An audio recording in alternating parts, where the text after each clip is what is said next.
The most elite bullet chess championship is happening right now. It's being hosted by chess.com with a grand prize fund of $100,000. There are plenty of big names participating, including Magnus Carlsen and Hikaru Nakamura. In this video, I'm going to show you a couple of games played by Magnus and Hikaru to represent round 1 and 2 of this championship. The first game, played by Hikaru, will represent round 1, and the second game is played by Magnus in round 2. Let's hop into it.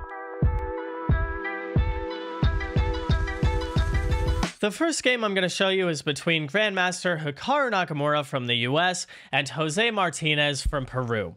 We have a Pirc defense from Hikaru, and he plays a bit of an interesting opening. We're playing this from Black's perspective, considering Hikaru dominated in the first round. We have c5, b5, e5 from Hikaru, taking a lot of space on the queen side and also pushing in the center. So instead of picking one or the other, he wants to have his cake and eat it too. And you see White has a plus 1.5 advantage here because this is not a very sound opening, but it's bullet, right? And these players are going to play more risky openings with more trappy lines in them than they would in classical, right? Or even rapid or blitz. So we have some shuffling from the players, and out of the opening, we see the center get quite locked. We have a very congested center here with all the pawns. It is 14 moves into the game, and not a single piece or pawn has been traded. Insane.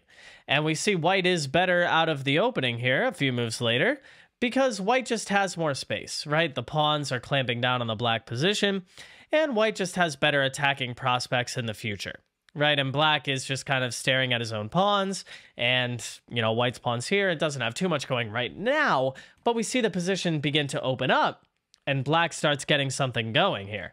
The rooks are now doubled on the e-file, and now Black isn't doing too terribly, right? And also look at White's pawn structure. I mean, these pawns doubled in front of the kings is going to play into Black's favor.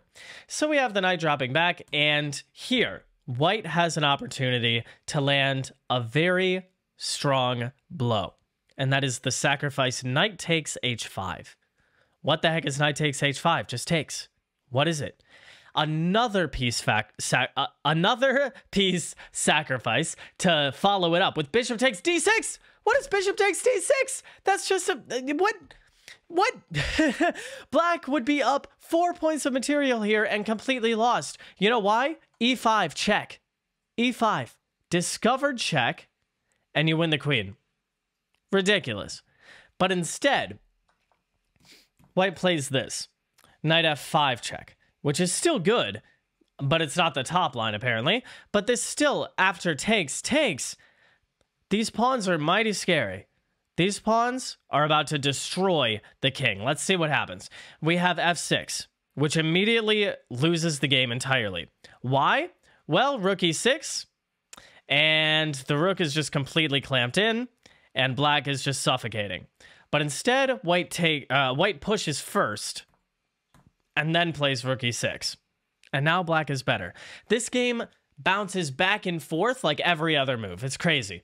So let's see. We have knight jumping into e5, trying to, you know, block the center here, kind of clog it all up so the bishops don't have as much of an influence on the game. And the queen goes back, looking to take this pawn on h5, which the queen does. However, it loses the game because of just queen takes d5. And there's nothing here. Rook e6, and just queen takes e6 or rook takes e6, and there's nothing. Black is just up a full piece here, and White just has nothing. However, Black does not take the pawn back on e6.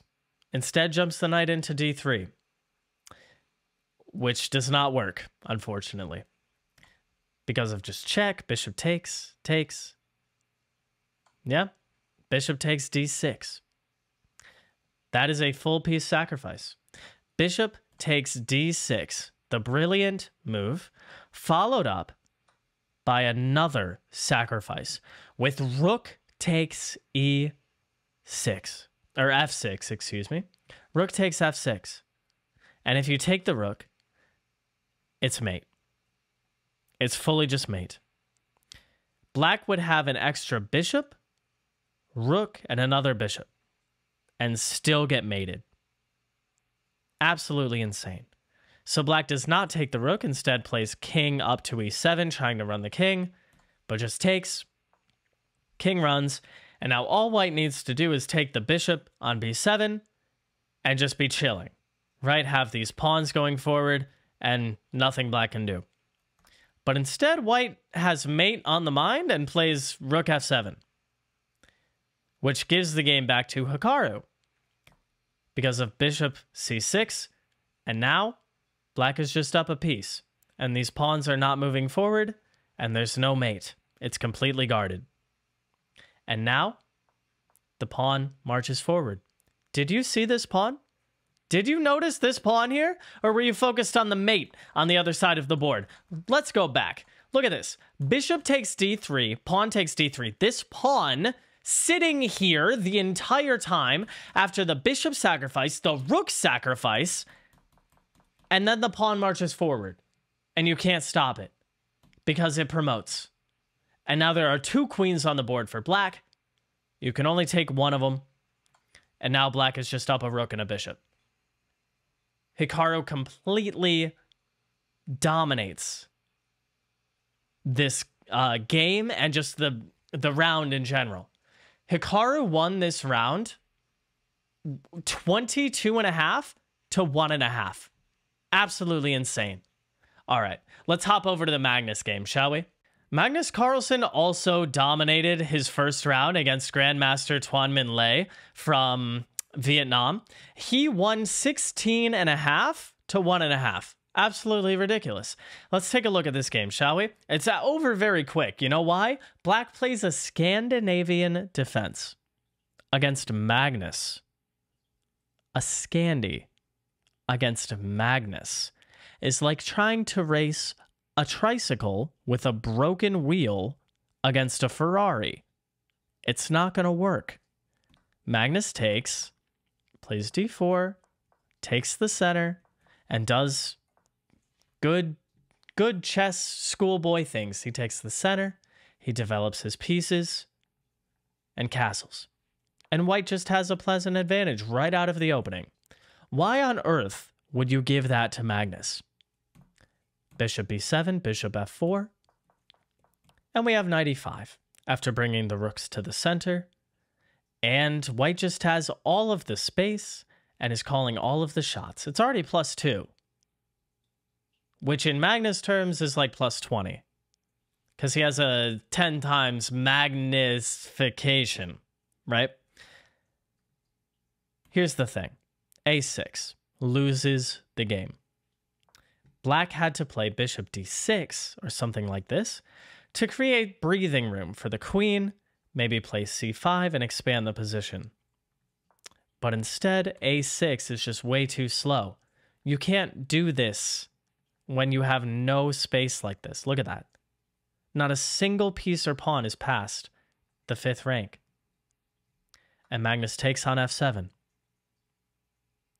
And it's +9. 14 moves into the game, it's +9. In the Hikaru game, 14 moves into the game, not a single piece or pawn had been traded. And here, Magnus is winning with a +9 advantage. You know why? If you take the knight, then queen takes e6, king back, and you're getting mated. Lobster pincer. Normally that would be here and here, but same concept. You can't stop it. It's made in 4. Literally, you have to sacrifice every single piece. You have to sack your queen, you have to sack the bishop, and you're just getting mated. Brutal. Absolutely brutal. So you can't take the knight. Instead, black tries running the queen away, but just queen takes e6 anyway. And now the discovered check is lined up. And if you try moving the king out of the way, knight takes h6. If you take the knight, well, it's mate, so you can't do that. And if you don't take the knight, then what else are you going to do? Play knight e5? Sack the knight? Just, yeah, I mean, queen e5. Okay, thanks for the piece. I'm still mating you. Yeah, so his opponent resigned after queen takes e6. 15 moves into the game, and black resigned. Magnus completely dominated, and he spent only 8 seconds on this game. 8 seconds. That is less than half a second, or about half a second per move. Ridiculous. Here are the standings after the first round of the Bullet Chess Championship. We see Hikaru Nakamura up here, paired up against Grandmaster Martinez. Of course, he dominated his previous round 22.5 to 1.5. Absolutely insane. And we have Daniel Naroditsky also moving forward, playing against Andrew Tang for his second round. Magnus Carlsen moving forward against Grandmaster Lei. If you'd like to stay up to date on this Bullet Chess Championship, make sure you subscribe to this channel, hit that notification bell so you don't miss a video, and of course hit the like button on this one. I would really appreciate it.